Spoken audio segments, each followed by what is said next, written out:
We're going to talk about product teams. I feel like I'm in the minority because I'm not talking about AI. Well, maybe a little bit.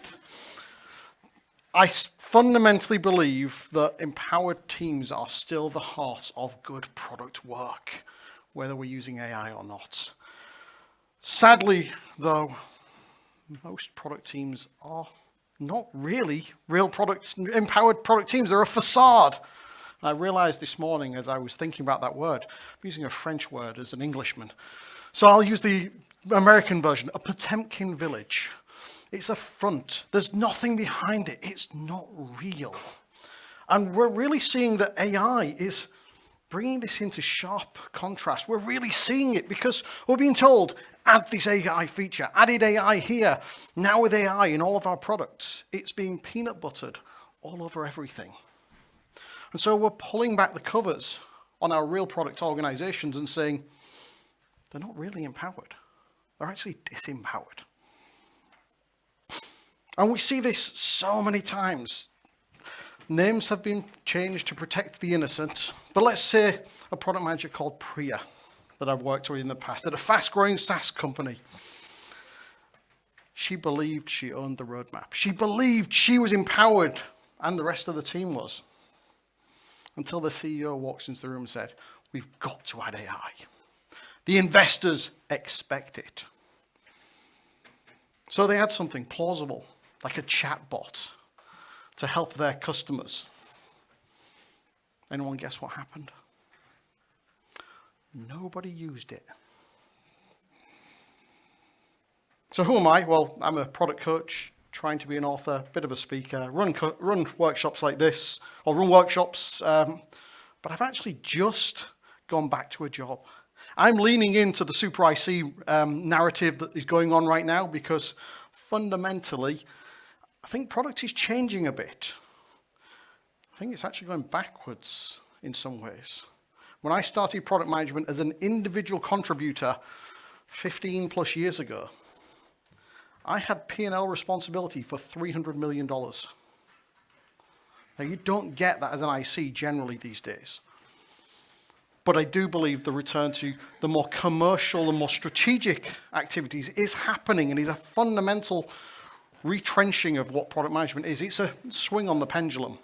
And so I want to be on the inside, experiencing this, and also seeing how AI is changing that and actually accelerating, taking a lot of the admin and the boilerplate work away from us. Like, hopefully we no longer have to be the people sitting there taking the meeting notes and circulating them afterwards, because the AI does that for us. Maybe we have to still circulate it, but the AI can do a lot of the lifting, make our life easier. And in the last couple of years, I've focused in on, well, in fact, I'm pretty well known for road mapping. I have a YouTube channel called Talking Roadmaps, where we've talked about to the good and the great. But I realized that roadmaps are really just an articulation of decisions. And I'm often heard saying that classic product phrase, it depends. Because when I thought about it really, truly and deeply, I thought about what does empowerment really mean? It's the ability to make decisions that stick. And then I realized, hold on a second, no one's actually been taught how to make decisions. They don't know how to. They're alive. So they've made some decisions in their life. And so they are assumed to know how to make decisions. But we're not all billionaires, are we? So we probably could have made some different decisions that would have led to even better outcomes. No, I'm not claiming I can teach you to make decisions that will turn you into a billionaire, but I can hopefully help you make some better ones. Oh.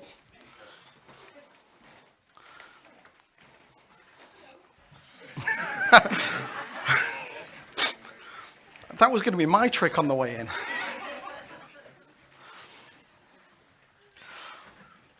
Now, too many product organizations believe they're empowered, but when it really comes to it, the common criticism is they are handed a roadmap and told what to deliver, a list of features. They don't even get to decide. It's like giving a kid a toy steering wheel and telling them that they're driving the car. They're not really. But on the other hand, empowered teams are not about complete and utter freedom. You are living within constraints. You can't go anywhere, which is why I hate the word autonomy. Agile teams talk about it all the time. By the way, I don't give a damn about agile or waterfall. In fact, one of my favorite product teams I ran into recently described themselves as living in a post-agile world. It's like, yes, let's get away from the dogma. We are not completely free to do what we want. And as Marty Kagan would say it, we're empowered with problems to solve. And that's important. There is a mission given to us by our leadership. Go and solve these types of problems for these types of people, and we'll know it's successful in this way. In fact, I even have a kind of fill-the-blanks style mission statement that I start most teams off with to help them understand this is what you exist for. Because as an organization, we are choosing to fund a team, to put money there to actually do certain things, not just to go and do what the heck you want. So we need better leadership that makes it clear what that context is, what the constraints are, and ultimately what the criteria, you have to have 3 C's, the goals, the objectives are, to make it so that we know when we're successful. But too often, we're going to find ourselves, because we're not truly empowered, in a situation where things happen. So, typical example here might be a CRO walks into the room. You think you know what you're launching, you know what your next product, what the next feature that's going to market is. It's the 11th hour. It's ready to go. You did all your discovery. You understand it well. You know you're solving a powerful problem.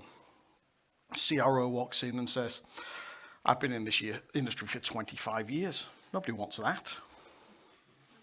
And he gets killed at the 11th hour because they don't think it's valuable. They don't think they can sell it.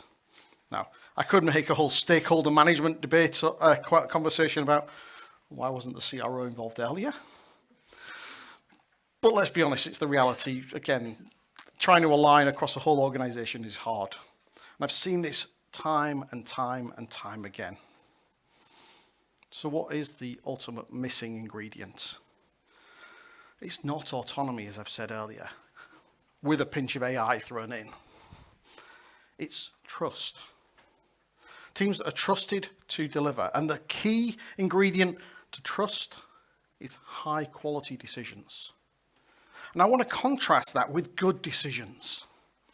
Good decisions are where we get the outcome that we want.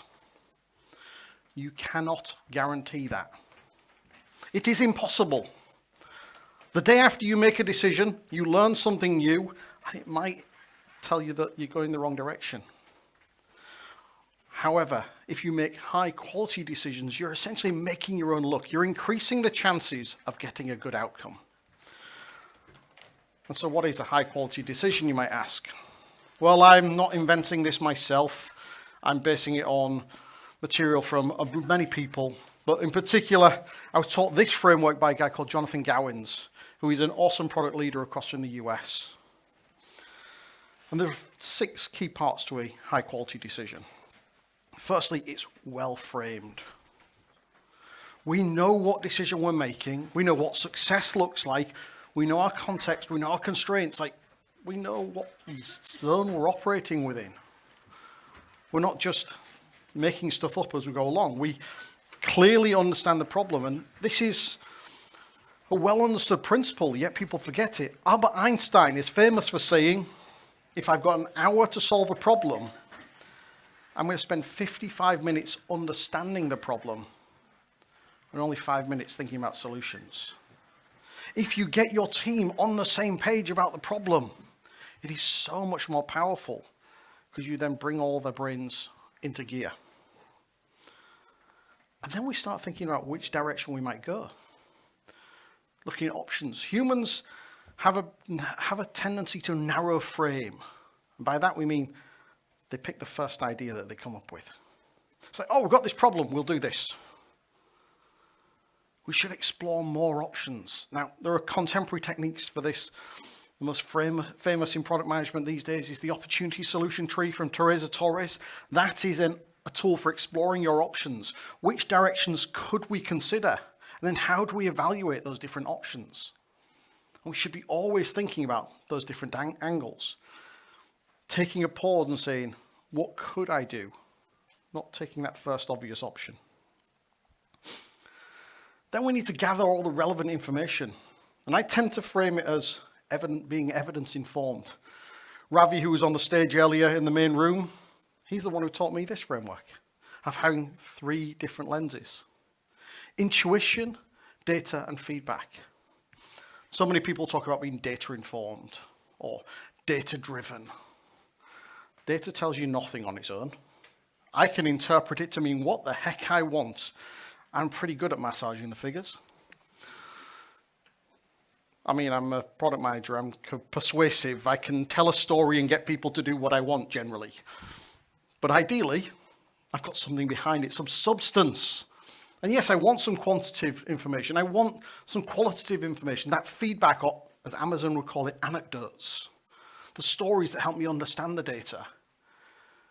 But I also want to recognize that we are humans. And we have experience. We've learned a lot of stuff. There's a lot of data and feedback that's already encoded in here. That forms our intuition. It's tacit. Actually, one of the key things is making that explicit. Like, what do I think? Why do I think it? Extracting that so we can share it. And sometimes that's the only thing you've got. Tony Fadell in the book Build, if you haven't read it, is an awesome read. All about the creation of Nest, the iPhone, the iPod, etc.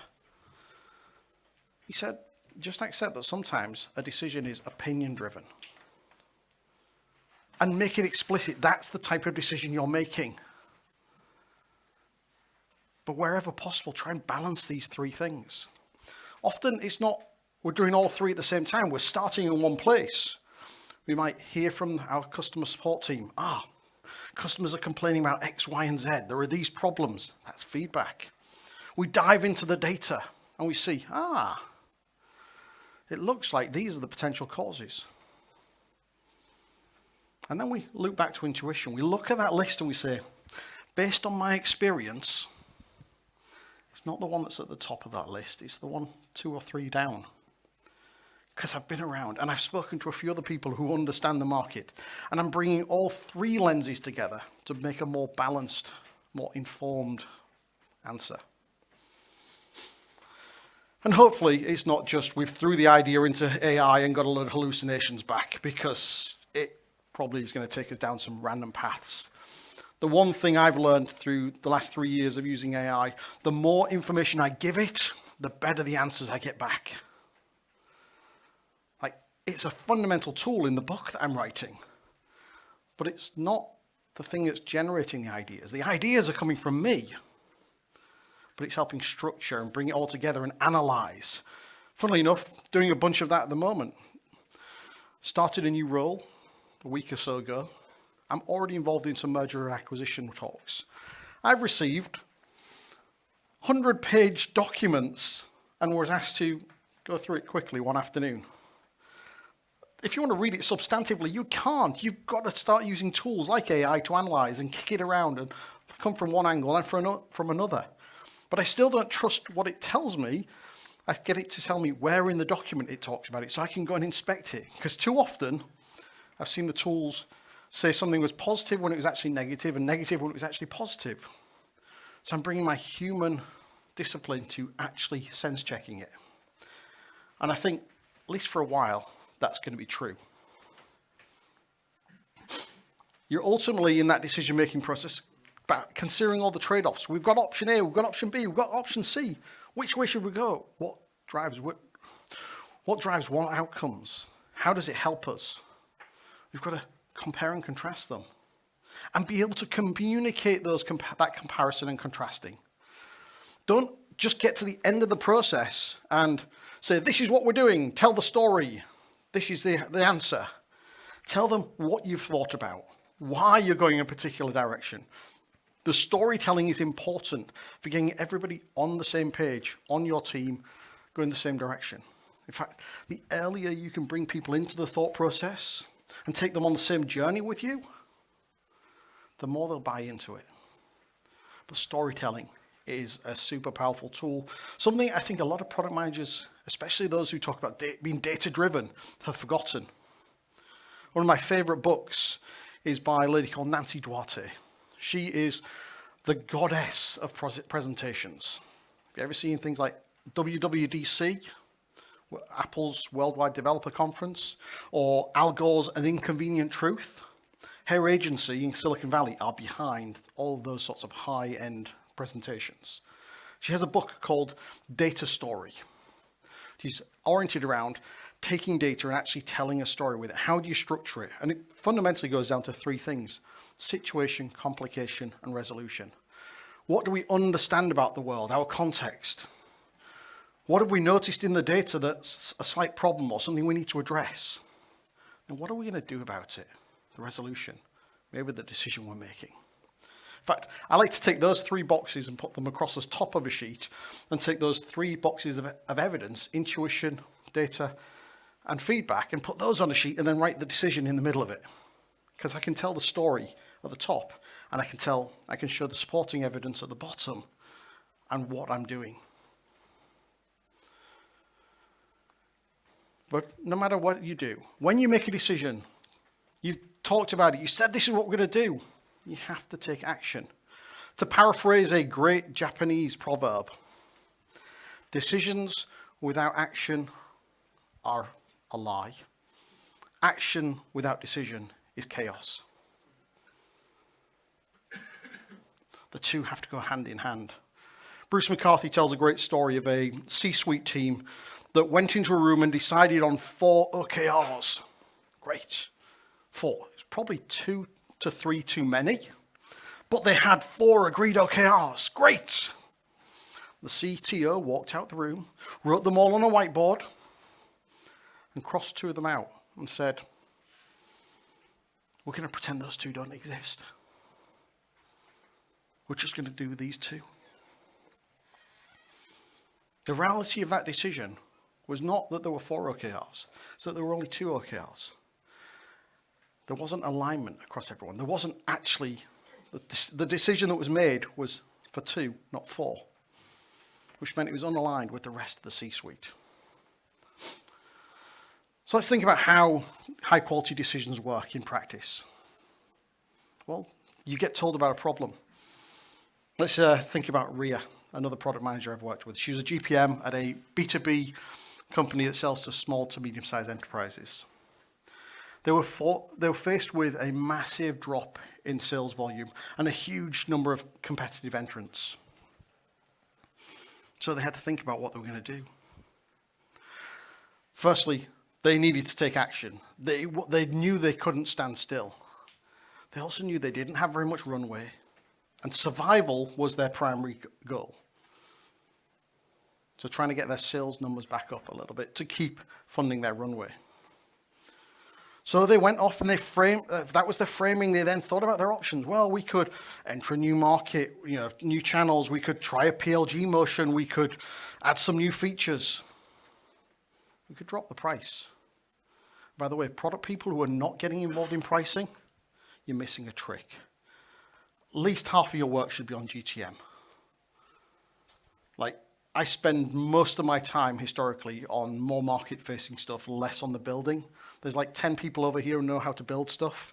Very few people doing the GTM side or bringing it all together. Ultimately, Ria decided or recommended that they drop the price because they needed to drive sales quickly against those competitors to grab market share. It wasn't attractive to the CEO. Worried about, well, will we ever be able to bring the price up? But in the same analysis, Ria was able to show that actually there's these other big opportunities down the line. It's going to take some time to get there and to create these features, these capabilities. But we believe they're valuable enough that we can charge a premium for these additions. We can maybe make a new tier of the product. So he could see the potential to a path back to increasing their ARPU. So ultimately they got the approval. But it took a lot of conversation, a lot of analysis to get there. So you might ask, well, isn't AI going to do all this for us? I don't think so. In fact, I've got a contrarian view. I believe that AI drives the need for more product managers, not less. I think the size of a team is going to drop. In fact, this is broadly aligned with Marty Kagan's view as well. Maybe we end up with only 2 or 3 engineers in a team. But if we've got the funds for 10 people, we can now have 2 teams, and both teams need a PM. As opposed to 1 team of 10 engineers and 1 product manager. Potentially we need more. Because, yes, some companies are going to choose to have smaller organizations to deliver the same as they're doing right now. The companies that choose to fund at the same level as they are right now are going to leapfrog over them and be more successful because they're going to deliver 10x more value. And I like to go back to a quote from IBM from 1979, which is actually the year I was born. So, yes, I am old. They said, a machine can't be held accountable for management decisions, so shouldn't make them. And I think it's still true. You can fire a supplier. You can't. Yeah, you can stop using an AI, but does it care? No, a human does. They've got skin in the game. So that leads to really the rise of the super IC, as I see it. You are the one deciding, augmented by AI. It is helping you make decisions. It is helping you do the analysis faster.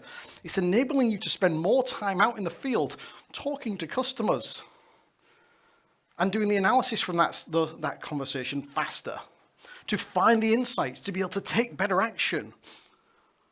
But it's still you as a human driving the decision. Well, on the other hand, your boss is also going to be using AI. They're going to be looking at your decisions and saying, hold a second, does that make sense? How does it stack up? How does it compare with the other things we understand? And kicking it around. So they're going to be pressing you harder and checking your decision making. A CPTO that I'm working with of a cryptocurrency exchange, one of his team were telling him it was going to take 6 months to integrate with a new partner.